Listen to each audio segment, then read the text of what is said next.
J'avais à cœur de parler du chapitre 5 d'Apocalypse en guise d'encouragement, mais je me suis rendu compte que ça aurait été tellement plus beau de commencer par le 4. Et le 5, c'est une continuité qui nous aidera en même temps, Dieu voulant la prochaine fois, de voir combien Dieu a réservé des grandes choses pour son peuple, pour ses enfants. Au chapitre 4, après la révélation des lettres aux 7 églises d'Asie, qu'on voit au chapitre 20 jusqu'au chapitre 3, l'apôtre Jean, on voit qu'il est ravi au ciel devant le trône de Dieu. On va lire ensemble. Mais j'aimerais donner une petite introduction. Ce chapitre qui est plein de révélations liées aux événements qui suivront l'enlèvement de l'Église. En même temps, si j'ai envie de lire ce chapitre ce matin avec vous, c'est en même temps pour montrer qu'il y a des éléments qui sont liés à cette réalité dans laquelle l'Église ne verra pas la tribulation, ne peut pas voir la tribulation. Alors, on le voit dans beaucoup de passages de la Bible, mais avant d'arriver au chapitre 5, je voulais vraiment, en guise d'encouragement et d'assurance, certitude, et la foi c'est l'assurance, la foi c'est une certitude. On doit être appuyé sur la parole de Dieu pour avoir nos certitudes, et jamais sur nos impressions, sur nos sentiments, sur ce qu'on ressent, ce que dit la parole de Dieu. Amen. Donc, ce chapitre, je disais, est plein de révélations liées aux événements qui suivront l'enlèvement de l'Église dans le ciel et conforte la doctrine selon laquelle l'Église ne connaîtra pas la tribulation apocalyptique. J'aimerais maintenant lire ce passage. Après cela, je regardais et voici une porte ouverte dans le ciel, telle une trompette. La première voix que j'avais entendue me parler dit « Monte ici, et je te ferai voir ce qui doit arriver dans la suite. » Aussitôt je fus ravi en esprit, et voici qu'il y avait un trône dans le ciel, et sur ce trône, quelqu'un était assis. Celui qui était assis avait l'aspect d'une pierre de jaspe et de sardoine, et le trône était environné d'un arc-en-ciel qui avait l'aspect de l'émeraude. Autour du trône, il y avait 24 trônes, et sur ces trônes, 24 anciens, assis, vêtus de vêtements blancs, et sur leurs têtes, des couronnes d'or. Du trône sortent des éclairs, des voix et des tonnerres. Devant le trône brûlent 7 lampes ardentes, qui sont les 7 esprits de Dieu. Devant le trône, c'est comme une mer de verre, semblable à du cristal. Au milieu du trône et tout autour du trône, 4 êtres vivants, remplis d'yeux devant et derrière. Le premier être vivant est semblable à un lion. Le deuxième être vivant est semblable à un veau. Le troisième être vivant a comme un visage d'homme. Et le quatrième être vivant est semblable à un aigle en plein vol. Les 4 êtres vivants ont chacun 6 ailes, et ils sont remplis d'yeux tout autour et au-dedans. Ils ne cessent de dire jour et nuit, Saint, Saint, Saint est le Seigneur, le Dieu Tout-Puissant. Qui était, qui est et qui vient. Et quand les êtres vivants rendront gloire, honneur et action de grâce à celui qui est assis sur le trône, à celui qui vit au siècle des siècles, les 24 anciens se prosterneront devant celui qui est assis sur le trône, ils adoreront celui qui vit au siècle des siècles, et ils jetèrent leur couronne devant le trône en disant « Tu es digne, notre Seigneur, et notre Dieu, de recevoir la gloire, l'honneur et la puissance, car tu as créé toutes ces choses, et c'est par ta volonté qu'elles existent et qu'elles furent créées. » On voit dans ce premier verset de ce chapitre 4 que Jean regarde et il voit une porte ouverte dans le ciel. Il dit, telle une trompette, la première voix que j'avais entendue me parler, dit, monte ici et je te ferai voir ce qui doit arriver dans la suite. Donc, la première voix qu'il avait entendue au départ, eh bien, lui dit de venir, de monter. Et il est donc ravi en esprit, dans son esprit. Hein, c'est pas avec son corps, parce que son corps ne peut pas voir cela, c'est spirituel. Et donc, il va voir, finalement, quoi? On voit dans ce chapitre, on voit quoi? On voit le trône de Dieu. On voit le trône de Dieu. Et tout ce qu'il y a autour. Ce qui est marquant dans ce premier verset, c'est, je regardais, et voici une porte ouverte dans le ciel. Il voit une porte ouverte. Alors, pourquoi une porte ouverte? On peut se poser la question, on peut se demander qu'est-ce qui s'est passé pour qu'il y ait une porte ouverte. Et maintenant, je peux accéder et voir ce qui s'y passe. Alors, bien sûr, on sait que Jean fait partie de l'Église, puisqu'il est lui-même un enfant de Dieu. Mais on remarque dans le chapitre précédent, dans le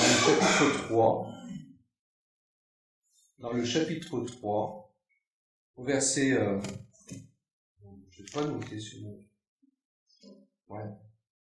au verset 8, c'est ça. Je pensais l'avoir mis dans mon feuillet, mais j'ai plutôt dans la tête, mais pas dans mon feuillet. Voilà. Alors, le verset 8 du chapitre 3, regardez un peu ce qu'il dit. Mais ce qui est intéressant de voir aussi, c'est ce verset juste avant. Voici ce que dit le saint, le véritable, celui qui a la clé de David, celui qui ouvre et personne ne fermera, celui qui ferme et personne n'ouvrira. Alors, c'est pas Pierre, bien sûr. C'est pas Pierre qui a la clé, là. C'est Jésus qui a la clé. C'est lui, celui qui ouvre et personne ne fermera. Et il dit, le Seigneur, je connais tes œuvres. Voici, j'ai mis devant toi une porte ouverte que nul ne peut fermer, parce que tu as peu de puissance, que tu as gardé ma parole et que tu n'as pas renié mon nom. Voilà. Et donc il fait des promesses. On va voir plus loin une autre promesse fort intéressante, au verset 10. Parce que tu as gardé la parole de la persévérance en moi, je te garderai, moi aussi, de l'heure de l'épreuve qui va venir sur le monde entier pour éprouver les habitants de la terre. Je viens bientôt, tiens, ferme ce que tu as, afin que personne ne prenne ta couronne. Remarquez que il s'est passé quelque chose. En fait, la dernière fois où on parle de l'Église dans l'Apocalypse, et si vous faites une recherche, vous allez remarquer que c'est comme ça. La dernière fois qu'on en parle, c'est dans le verset 22 du chapitre 3. Parce qu'à partir du chapitre 4, l'Église n'est plus là. On n'en parle plus du tout. Et on n'en parle qu'au chapitre 22, et en fait, il s'agit des églises, comme on en parle ici, des églises qui doivent savoir ce qui est écrit dans le livre, dans la révélation. N'est-ce pas? Alors, à partir de là, on n'en parle plus. Mais on voit dans ce passage du chapitre 3, versets 7, 8, 10, que, il y a une porte que le Seigneur a ouverte, et que ceux qui passeront par cette porte, finalement, ne connaîtront pas l'épreuve qui va venir sur nous. Je viens bientôt. Donc c'est vraiment lié à une période dans laquelle Jésus revient. Ok?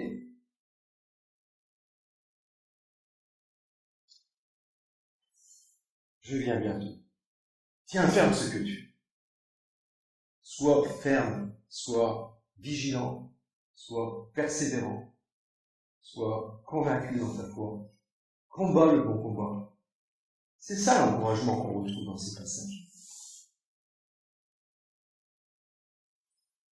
Donc ensuite nous voyons que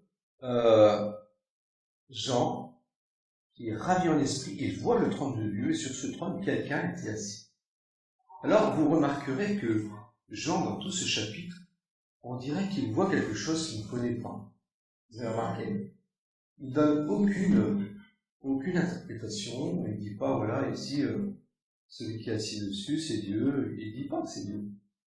Il dit ce qu'il voit, tout simplement. C'est intéressant de nous, enfants de Dieu, de voir ce qu'il voit et d'essayer de comprendre à la lumière de quoi?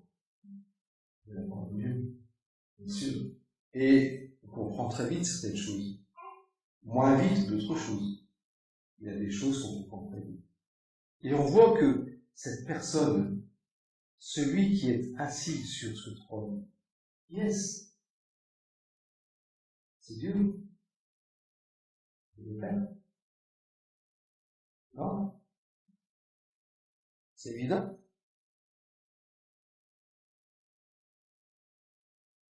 Il avait l'aspect d'une pierre de jaspe, de sardoine, et le trône était environné d'un arc-en-ciel qui avait l'aspect de l'émeraude. Il n'explique rien, Jean. Mais quand on lit ces passages, eh bien, on pense à certains passages de la Bible, où par exemple dans Jean, l'évangile, Jean lui-même dit, de la part de Jésus, puisque c'est Jésus qui a dit ces paroles, « Personne n'a jamais vu Dieu. » Verset 18 de Jean 1, verset 18. « Personne n'a jamais vu Dieu. Dieu, le Fils unique, qui vit dans l'intimité du Père, nous l'a révélé. » Voilà. Donc, Jean n'est pas censé reconnaître le Père, puisque personne n'a jamais vu Dieu, mais c'est le Fils qui révèle le Père. Ça, c'est une réalité de toujours. Si nous pouvons connaître Dieu aujourd'hui, eh bien, merci Seigneur. Parce que si vous connaissez bien le Père, c'est parce que le Père le Fils vous l'a révélé. Parce que Jésus connaît le Père. Et le Père connaît le Fils. Et dans les évangiles, on trouve ces vérités plusieurs fois. Dans Jean chapitre 6, verset 46, Jésus dit encore, « Personne n'a jamais vu le Père, sauf celui qui est venu d'auprès de Dieu. » Lui, il parle de lui-même, de Jésus, lui, il a vu le Père. Cette intimité appartient aussi à tout enfant de Dieu qui peut l'appeler Père. Et depuis que Jésus a payé sur la croix et qui a fait de nous, qui a rendu possible, là c'est l'évangélisation qu'on fait, hein, on découvre que, en fin de compte, la parole de Dieu, elle est toute unique, elle est indissociable. Dans aucun des versets, on peut dissocier la vérité de la parole de Dieu. Et nous voyons dans ce passage cette vérité concernant le Père. Nous avons connu le Père parce que le Fils nous l'a révélé. Et au travers de sa mort à la croix, il a ouvert le passage. Nul ne vient au Père que par moi. Tous ceux qui ont accepté Jésus peuvent entrer dans l'intimité avec ce Dieu tout-puissant. On verra plus loin que même les anges se voilent la face devant Dieu. Se voilent la face devant Dieu tellement il est grand, tellement il est majestueux, il est redoutable. Et en même temps, il est bon et aimant. L'arc-en-ciel qu'on voit dans ce passage nous rappelle quelque chose. Cercle de lumière verte, semblable à une émeraude, nous rappelle une promesse qui avait été faite à Noé, rappelez-vous. Je pense que c'est pas par hasard qu'il y a un arc-en-ciel. Rien n'est fait au hasard de toute façon. On verra dans ce chapitre qu'il n'y a rien qui est fait au hasard. C'est comme dans le tabernacle, tous les moindres objets, la moindre matière utilisée pour les tissus, pour les objets, l'or, l'argent, tout a une signification. Rien n'est fait au hasard. Bah, bien sûr. Bien sûr.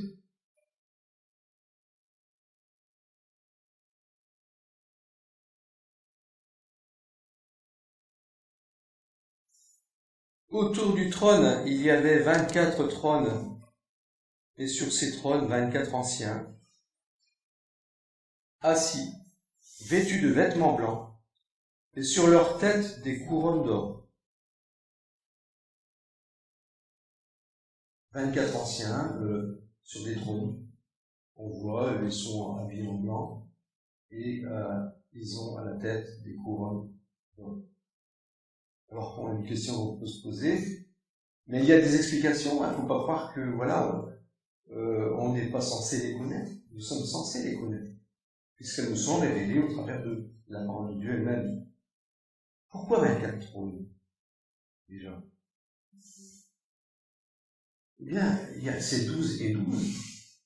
Hein? Ça vous fait penser à quelque chose? 12 et 12. Ça nous fait penser aux 12 fils d'Israël et aux 12 apôtres. Hein? En somme, les fondements du peuple de Dieu sous l'ancienne et la nouvelle alliance. Jésus l'avait d'ailleurs annoncé à ses disciples dans Matthieu chapitre 19, verset 28. Regardez un peu ce verset, c'est intéressant. Vous voyez que la Bible s'explique d'elle-même, on n'a même pas besoin d'essayer d'inventer des choses, on n'a rien à imaginer. Jésus leur répondit, je vous le dis en vérité, quand le Fils de l'homme, au renouvellement de toutes choses, sera assis sur son trône, sur le trône de sa gloire, vous qui m'avez suivi, vous serez de même assis sur 12 trônes, et vous jugerez les 12 tribus d'Israël. Donc on voit déjà ici une partie de l'explication. Je parlais de fondement, mais notre doctrine, notre foi, elle est basée sur le fondement des apôtres. Et comme par hasard, si vous regardez le chapitre 20, 21, la Nouvelle Jérusalem, chaque fondement porte un nom. Il y a 12 fondements. Chaque fondement, c'est des diamants. On ne va pas aller maintenant, ce serait trop long. Mais c'est intéressant de voir que Dieu a mis un nom à chaque fondement. Et chaque fondement a le nom des apôtres. Les 12 apôtres.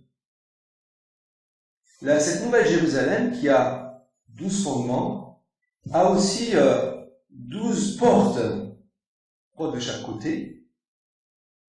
Et chaque porte, c'est une perle immense. Et sur le nom des perles, c'est quoi? C'est le nom des 12 tribus d'Israël.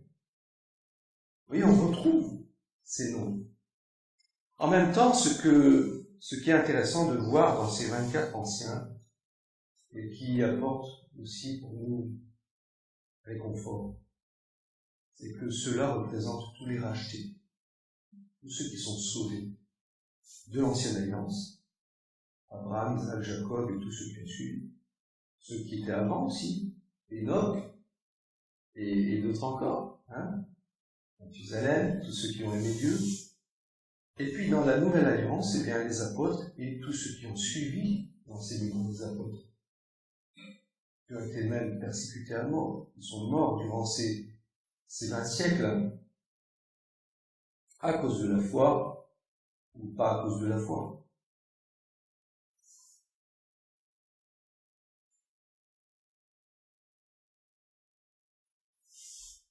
Au chapitre 5, nous lisons que du trône sortent des éclairs et des voix de tonnerre.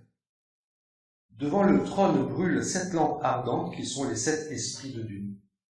Alors ça peut prêter à confusion quand on lit ce passage. On voit, tiens, Dieu, il y a cet esprit maintenant. Alors, il y a un passage un peu plus difficile. En fait, il n'y a qu'un esprit. Dieu n'a qu'un esprit. L'esprit de Dieu, l'esprit de l'Éternel, l'esprit de Christ. Donc plusieurs attributs sont donnés au Saint-Esprit. Hein. Mais quand on lit dans un passage d'Ésaïe chapitre 11, verset 2, on comprend un peu mieux le sens de ce verset des 7 esprits. En fait, ce sont 7 états d'esprit de Dieu que nous verrons indissociables. Indissociables. Tout comme les fruits de l'esprit. Vous avez déjà lu les fruits de l'esprit dans Galates chapitre 5, verset 22. Le fruit de l'esprit, c'est l'amour, la joie, la patience, la maîtrise de soi. Et tous ces fruits, on ne peut pas dire les fruits de l'esprit et on peut les dissocier. On ne peut pas les dissocier. C'est pour ça que la Bible dit le fruit de l'esprit. Ok ? Et donc, dans ce passage, on voit que l'esprit de l'Éternel, il est de l'Éternel, esprit de sagesse, d'intelligence, de conseil, de force, de connaissance et de crainte de l'Éternel. C'est 7 attributs qu'on retrouve et qui font partie de l'Esprit de Dieu. On ne peut pas les dissocier. Quand je recherche l'esprit de connaissance, dans cet esprit, j'ai en même temps la réalité de la crainte de Dieu dans ma vie. Ok? Esprit de crainte. Donc tout ça, ça va ensemble. On ne peut pas en enlever et prendre ce qu'on préfère.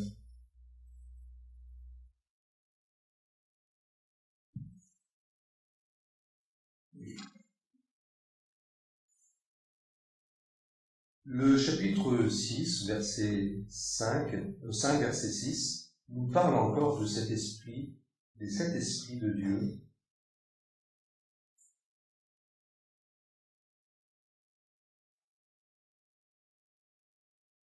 qui sont envoyés par toute la terre.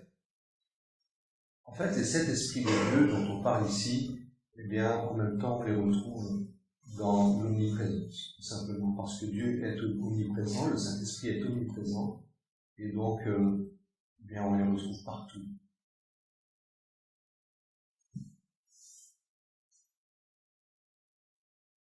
Au verset 6 maintenant, devant le trône, c'est comme une mer de verre, semblable à du cristal. Autour du trône et tout autour du trône, 4 êtres vivants remplis d'yeux, devant et derrière. Le premier être vivant est semblable à un lion. Le deuxième être vivant est semblable à un veau. Le troisième être vivant comme un visage d'homme. Et le quatrième être vivant est semblable à un aigle en plein vol. On avait déjà étudié, pour ceux qui se souviennent, ce thème qui mérite à lui seul une prédication puisque c'est tellement plein de symbolisme réel sur tout ce qui concerne Jésus, en fait, sur des choses qui concernent la personnalité de notre Seigneur Jésus-Christ. D'abord, ces 4 êtres vivants, qui sont des êtres célestes, sont souvent nommés dans la Bible. On les retrouve souvent, puisqu'on les voit dans Ézéchiel chapitre 1, dans Ézéchiel chapitre 10, et dans chacun de ces chapitres, ils ont un nom différent. Dans le Ézéchiel chapitre 1, ils sont appelés les 4 animaux. Mais on remarque une chose, c'est qu'à chaque fois, ces 4 animaux, ou ces 4 êtres vivants, ont chacun 4 faces. Ok? Au chapitre 10, ces 4 animaux, ces 4 êtres vivants, sont appelés les chérubins. Vous savez, dans le passé, encore aujourd'hui, bien sûr, chaque fois que je le vois, je suis outré de voir ce genre de choses. Ça ne fait peut-être pas chagriner tous les chrétiens, mais moi, ça me dérange. C'est de voir des chérubins bébés qui volent. Vous avez déjà vu, on met ça quelquefois, certains mettent ça sur les sapins. Alors, quand je sais qu'un chérubin, ce que ça représente, je dis, c'est bien, c'est vraiment une caricature, une moquerie de ce qu'est véritablement un chérubin. Puisque le chérubin, ou les 4 animaux, ou les 4 êtres vivants, sont la même chose, eh bien, ont été créés pour glorifier le Seigneur dans leur apparence. Ils ont été créés pour mettre en évidence quelque chose de vrai concernant celui qui est le Sauveur, le Seigneur.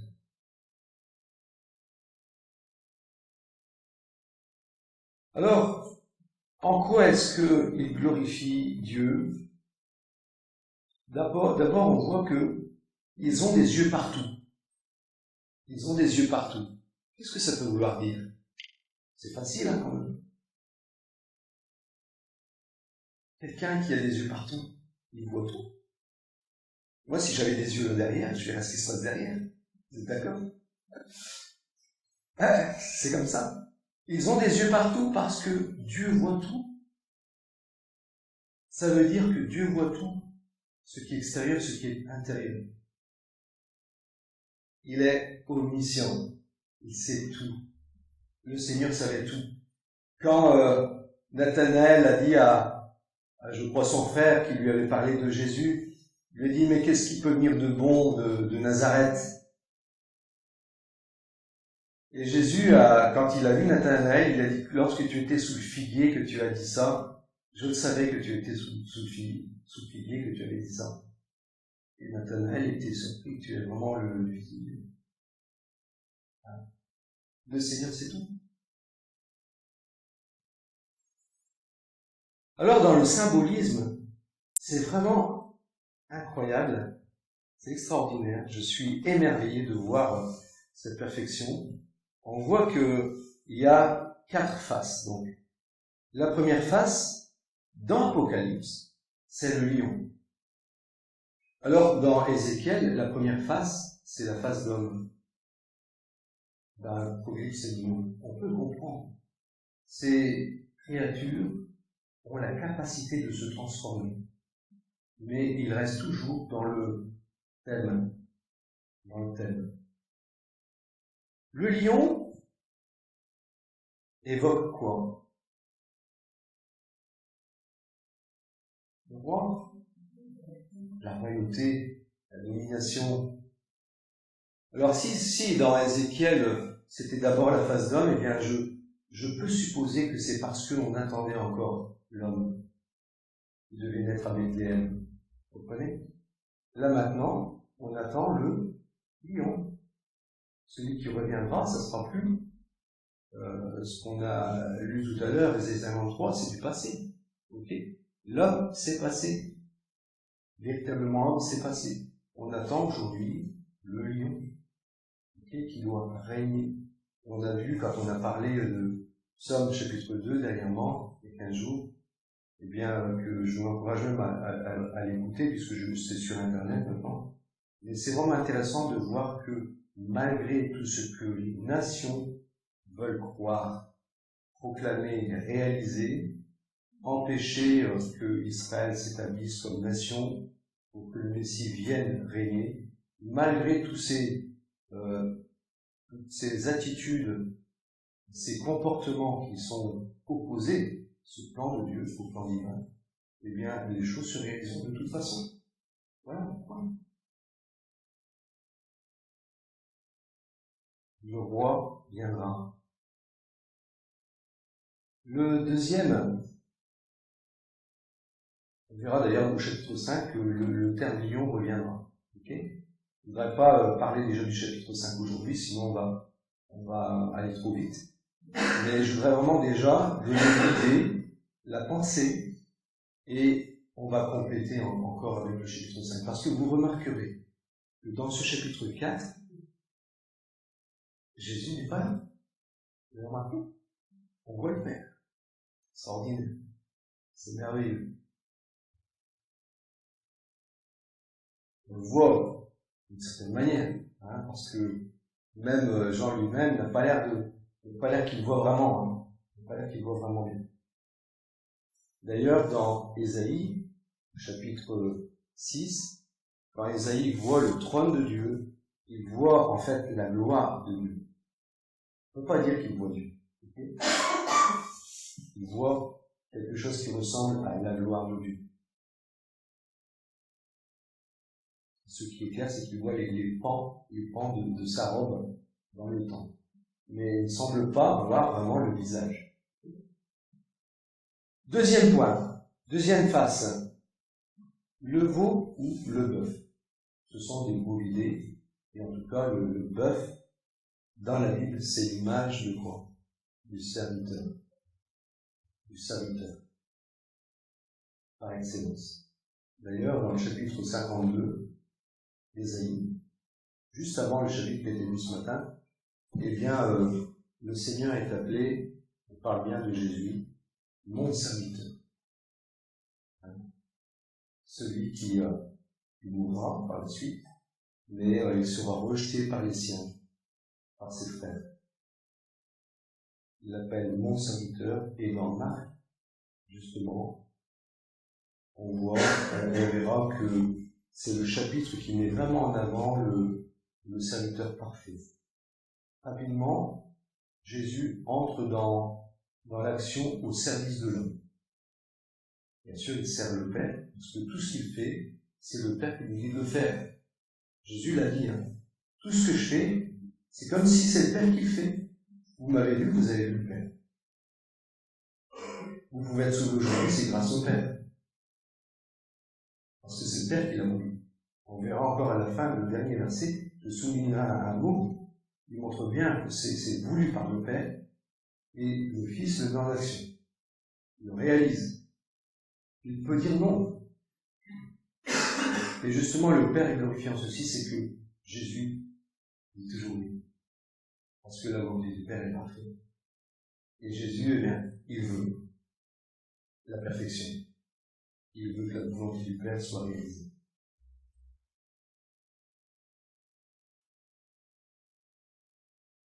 Troisième face. La face d'homme évoque la parfaite humanité de Jésus. C'est intéressant ça.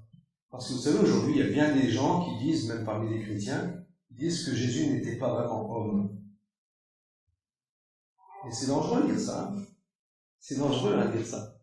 Parce que la Bible le présente vraiment comme le Fils de Dieu fait homme. Comme vous et moi, il a souffert, il avait faim, il a été fatigué, il a connu la souffrance. Quand on lui frappait, il avait mal. Ok? Pensez à la couronne d'épines et quand il a été transpercé, tout ce qu'il a vécu sur la croix, il a subi comme un homme aurait pu souffrir.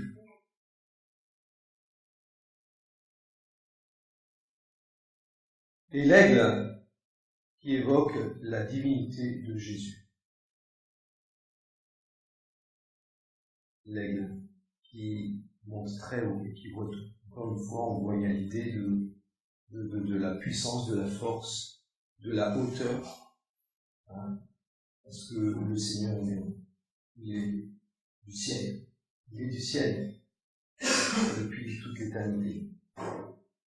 Alors, vous remarquerez dans les 4 faces, et cette fois ils sont dans l'ordre, le lion, le veau, le bœuf, la face d'homme et l'aigle, ils sont dans le même ordre que les évangiles. On voit que le lion, qui évoque le roi, eh bien justement Matthieu, plus de 24 fois dans Matthieu, on trouve royaume, les termes royaume et roi. Le roi qui entre dans Jérusalem, l'entrée triomphale, rappelez-vous, voici ton roi vient, il réalise une prophétie de Zacharie, voici ton roi vient. Et donc, c'est Jésus qui est entré dans Jérusalem, il a été acclamé Hosanna, le fils de David, dans une dynastie royale. Mais en même temps, une semaine après, il a été crucifié, conformément à l'Écriture. Donc, Matthieu qui met l'emphase sur le roi, Marc qui met l'emphase sur le serviteur. On voit que Jésus commence, dès le premier chapitre, à travailler pour aider les hommes. Il guérit, il fait des miracles, il fait du bien. Il ressuscite, il fait des choses que Dieu seul peut faire. Le troisième face d'homme qui évoque l'humanité de Jésus, c'est Luc qui met en avant le plus que les autres que Jésus est né bébé, à Bethléem. Quand on voit les films que ce soit Zeffirelli ou d'autres, eh bien c'est souvent l'évangile de Luc. Pourquoi? Parce que Luc reprend depuis le début. Vous comprenez? Et il met en avant l'humanité. En fait, de Jésus. Jésus était vraiment homme. C'est le seul aussi qui raconte l'histoire de Jésus au temple à 12 ans. Les autres n'en parlent pas. Et donc il a vraiment vécu comme un homme, à l'exception de jamais péché longtemps.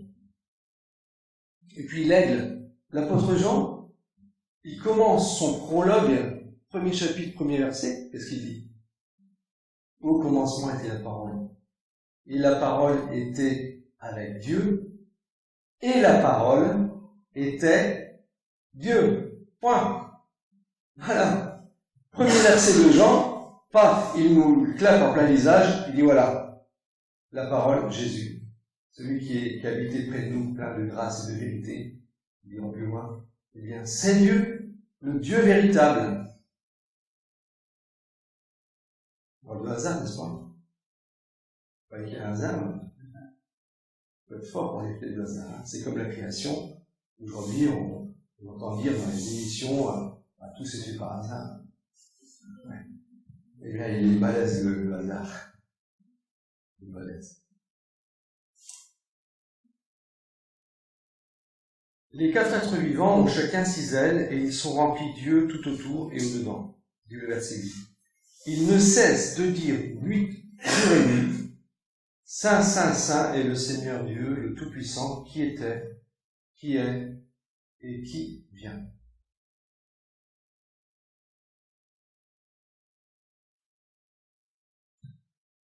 Apocalypse ne le dit pas. Par contre, dans Ésaïe chapitre 6, il parle des séraphins qui avaient aussi 6 ailes.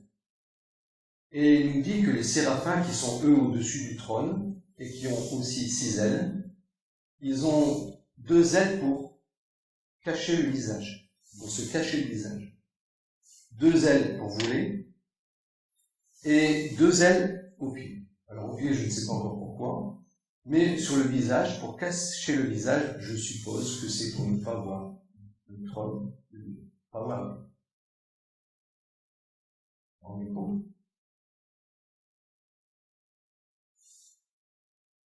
Et qu'est-ce qu'ils font? Eh bien, autant les séraphins qu'on lit dans Ésaïe chapitre 6, que ces créatures qu'on voit ici au chapitre 4 de l'Apocalypse, qu'est-ce qu'ils font? Ils glorifient Dieu. Saint, Saint, Saint, 3 fois. Pourquoi? Peut-être parce que la Trinité. 3 fois Saint. Et le Seigneur Dieu, le Tout-Puissant, qui était, qui est et qui vient. Parce que là, on est encore dans la perspective du retour. On est avant, au début de l'Apocalypse, qui vient parce que le Seigneur doit venir réaliser son œuvre, son royaume, et tout ce qu'il a prévu pour l'éternité. Ce passage, donc, nous rappelle, comme je disais, celui d'Ésaïe chapitre 6. D'ailleurs, j'aimerais le lire, les 3 versets qui disent « Donc, l'année de la mort du roi Osias, je vis le Seigneur assis sur un trône très élevé, et les pans de sa robe remplissaient le temple. Des séraphins se tenaient au-dessus de lui. Ils avaient chacun 6 ailes, 2 dont ils se couvraient la face, 2 dont ils se couvraient les pieds, et 2 dont ils se servaient pour voler. Ils criaient l'un à l'autre et disaient « Saint, Saint, Saint est l'Éternel des armées. Toute la terre est pleine de sa gloire. » Il y a des différences, des petites différences.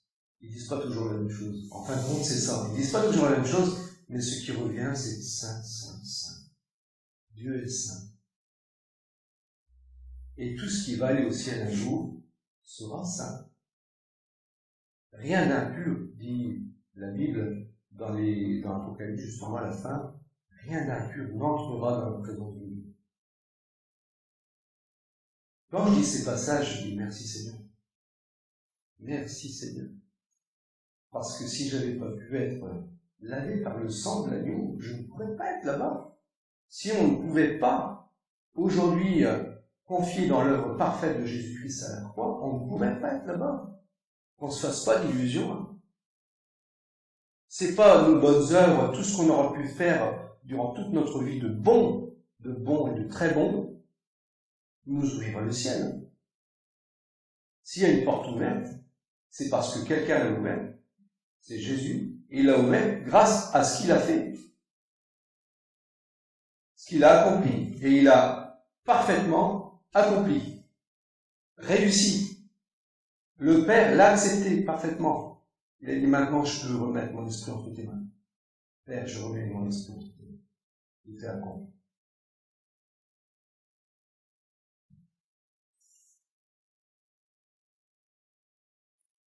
Au verset 9, 10, 11, quand les êtres vivants rendront gloire, honneur et action de grâce à celui qui est assis sur le trône, à celui qui vit au siècle des siècles, les 24 anciens se prosterneront devant celui qui est assis sur le trône. Ils adoreront celui qui vit au siècle des siècles, et ils jetteront leur couronne devant le trône en disant « Tu es digne, notre Seigneur et notre Dieu, de recevoir la gloire, l'honneur et la puissance, car tu as créé toutes choses, Et c'est par ta volonté qu'elles existent et qu'elles furent créées.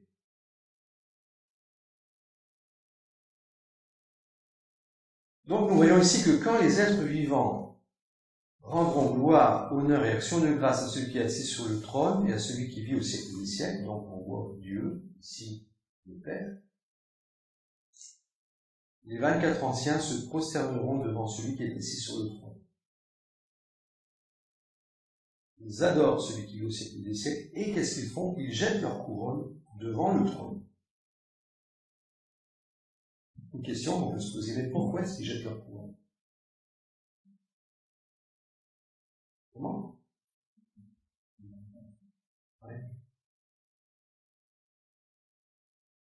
Parce qu'ils n'ont aucun mérite. Si on peut avoir aujourd'hui une couronne, c'est parce qu'on a résisté dans la foi, c'est tout. Et si on résiste dans la foi, le Seigneur va même nous aider. Vous savez, quand je lis l'histoire on a souvent parlé des persécutions, justement dans le dernier Porte ouverte, on a fait des parallèles avec, rappelez-vous, la persécution aujourd'hui dans le monde, et ce qu'ont subi les martyrs en France. Nous remarquons qu'ils ont su résister d'une manière incroyable. C'est à se dire, ils ont été aidés quand même. Non? Le Seigneur les a soutenus. Et je suis convaincu que le Seigneur a été leur force. Certains d'entre eux sont même partis, j'entends, ils sont partis devant le bûcher avec le sourire. Il faut un sacré encouragement, un sacré encouragement. Et je pense que le Saint-Esprit peut faire ça. Manifester vraiment la présence du Seigneur auprès d'eux. Tout comme Daniel a pu voir même l'ange fermer la gueule des lions. C'est que dans les situations, eh bien Daniel ou même Abednego qui ont vu qu'avec eux il y avait ce Fils de Dieu dans la promesse. Donc Dieu peut montrer aussi des choses lorsque nous passons par des moments difficiles, par la persécution, il peut nous soutenir. Il a la puissance pour le faire. Ces 24 anciens qui représentent en même temps, je l'ai dit tout à l'heure, les rachetés de l'ancienne et de la nouvelle alliance, qui ont vécu aussi des moments difficiles sous l'ancienne alliance, comme la nouvelle. On sait que sous l'ancienne alliance, il y a eu beaucoup de chrétiens d'hommes et de femmes de Dieu qui ont été martyrisés, des prophètes qui ont été mis à mort. Jésus en parle dans Matthieu 23. Il dit combien de fois Jérusalem, je l'ai évoqué. C'est pour ça que je reprends ce même verset. Je l'ai déjà évoqué. Combien de fois j'ai dû te rassembler comme une poule rassemble ses poussins, mais combien de fois j'ai envoyé mes prophètes et vous les avez tués. Mais ces prophètes-là, ces prophètes de Dieu, auront la couronne. Ah, c'est ça. Auront la couronne. D'ailleurs, dans le verset qu'on a lu tout à l'heure, dans le chapitre 3, il est question encore de couronne à celui qui résistera, qui vaincra. Hein? Dans ce chapitre 3, verset 11, « Je viens bientôt, tiens ferme ce que tu as, afin que personne ne prenne ta couronne. » Qui peut la prendre?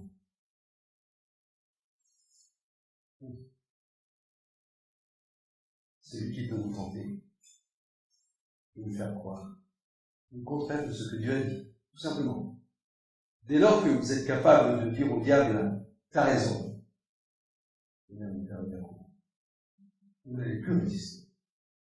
Et là, le combat spirituel que les chrétiens aujourd'hui, bien sûr, n'est pas contre la chair et le sang, c'est contre les esprits, les pouvoirs, qui veulent empêcher notre service, qui veulent empêcher notre adoration, qui veulent empêcher que nous soyons entièrement à Dieu,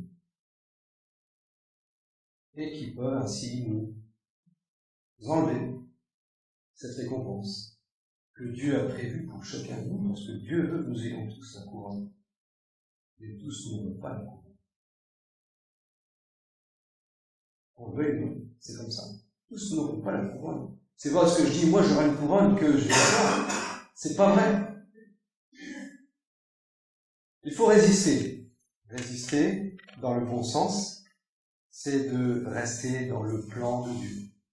De dire, Seigneur, tu as raison, je veux changer ma vie, je veux Je veux résister, je veux rester dans le bon cap. Et faire ta volonté. Et c'est là que Dieu non seulement va nous bénir aussi de sa présence, mais il va nous bénir pour l'éternité parce que c'est une couronne, il est bien, éternelle. Éternelle. Qu'est-ce qu'on fait pas aujourd'hui pour avoir un peu d'argent en banque, pour se faire des biens qui vont durer peu de temps? C'est des gros sacrifices. Hein? Certains, pour avoir un petit peu d'or, qu'est-ce qu'ils feraient comme sacrifice? Un jour, ils vont l'abandonner. Mais là, tout ce que on obéit à Dieu, c'est de l'acquis pour l'éternité. Bien sûr, on ne cherche pas ça. Nous, ce qu'on veut, c'est plaire à Dieu. Et Dieu nous récompense. Certainement. Ces 24 anciens, qui représentent donc les rachetés de l'ancienne et de la nouvelle alliance, vont jeter leur couronne comme pour dire « Tu es digne. Tu es digne. » C'est pas que nous, on est indignes d'aller au ciel. Normalement, on sera toujours indignes. Mais le Seigneur nous a rendus dignes. En fait, c'est une dignité acquise par Jésus. Jésus nous a rendus dignes de pouvoir nous accoster à la Sainte Seine. Si je continue à vivre dans le péché, je ne dois pas m'accoster à la Sainte Seine. Parce que je suis indigne, comme dit la parole de Dieu, dans 1 Corinthiens chapitre 12. Et donc, si on est indigne de prendre la Sainte Seine, eh bien, on prend des risques, parce que Dieu est toujours saint, il est toujours juste. Il est toujours amour, mais il est toujours juste et saint et redoutable. Tu es digne, notre Seigneur, et notre Dieu, de recevoir la gloire, l'honneur et la puissance, car tu as créé toutes choses, et c'est par ta volonté qu'elles existent, et tu le crées. C'est reconnaître la vérité. Reconnaître que Dieu seul est digne de recevoir la gloire, la louange, l'honneur, la puissance, parce qu'il a fait toutes choses. Il a même fait de nous des nouvelles créatures.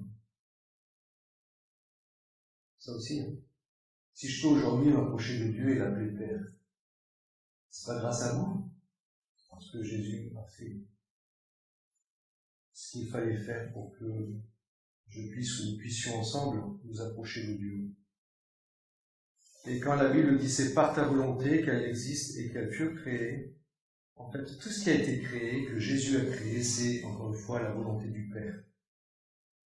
Et c'est donc cette volonté qui est à la base de tout. De notre salut, de tout ce qui existe, comme le dit ce passage. Donc, finalement, nous voyons dans ces derniers versets l'adoration et la reconnaissance des 24 anciens qui représentent les rachetés, suivra de façon tout à fait logique, celle des 4 êtres vivants qui vont ouvrir l'adoration, puisque eux-mêmes déjà ils le font. Et ce qui est extraordinaire, c'est qu'ils le font 24 heures sur 24, jour et nuit. Et je voudrais insister sur cette adoration.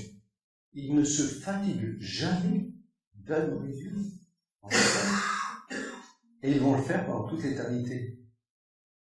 Alors je dis, mais nous on se fatigue quand on adore Dieu. Bien, les chrétiens ne penseraient même pas aller au culte au dimanche. Aujourd'hui, je parle des temps que nous vivons aujourd'hui. Alors que c'est tellement important de vivre le culte, parce que le culte, ce n'est pas je vais aller à l'église pour recevoir quelque chose. Je vais à l'église pour apporter mon adoration, pour apporter mon louange avec mes frères et sœurs. Et ensemble, on veut louer, adorer le Seigneur. Le redécouvrir tout à nouveau. Parce que Dieu qui est infini a tellement de choses à nous révéler. Ce matin, je suis édifié par cette vérité, par ce message qui me révèle encore une fois Dieu dans sa splendeur, dans sa grandeur. Moi, limité comme je suis, je peux constater des vérités qui sont là, cohérentes avec l'ensemble de l'Écriture, et me réjouir, m'édifier. J'ai envie de l'adorer, de le louer, de dire Seigneur, tu es bon. Tu es bon. Tu as fait tellement de bonnes choses par cette volonté. Donc ils jettent à ses pieds leur couronne devant le trône, car Dieu seul est digne de gloire et de louange. Amen. Le Seigneur encore nous encourage par ses paroles. Et nous verrons actuellement